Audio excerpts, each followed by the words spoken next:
But the iPhone, sold to more than 1 billion and credited with ushering in the era of the smartphone, hasn't been without flaws. When asked by the New Yorker editor David Remnick about the most sold consumer device's biggest misuse, Ive noted that we users just can't seem to put the devices down. I think the constant use, I do think sometimes it's just nice to have space.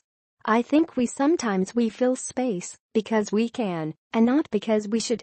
In an on-stage interview at the New Yorker TechFest, he talked about a range of issues including the role failure plays. Apple, for example, has been working on the upcoming iPhone X with Face ID facial recognition for 5 years. He says 99% of the time, in fact, the things the company is working during the development cycle don't work to Apple's satisfaction. I've sidestepped a final query from Remnick on what his most interesting failure has been. I'm not sure if failure was interesting, he joked while acknowledging that we've made numerous mistakes. But I am confident that the mistakes weren't born from laziness or some self-satisfied belief that it's inevitable that they will be successful. We generally assume it's not going to work unless we can prove otherwise. I didn't give away much about the products Apple is developing for the future. There are certain ideas that we have, and we're waiting for the technology to catch up with the idea. But he says he is excited about artificial intelligence and what new tools that can lead to. And he hinted that there are opportunities around displays.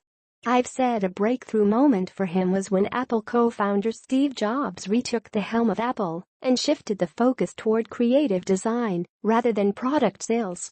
Steve was very clear that the goal of Apple was not to make money.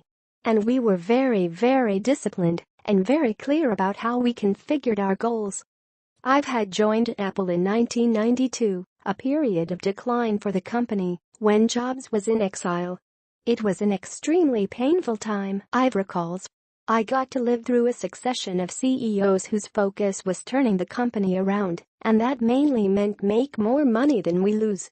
Ive's observation through the years is that companies design things that are built to a cost or a schedule, and not for people.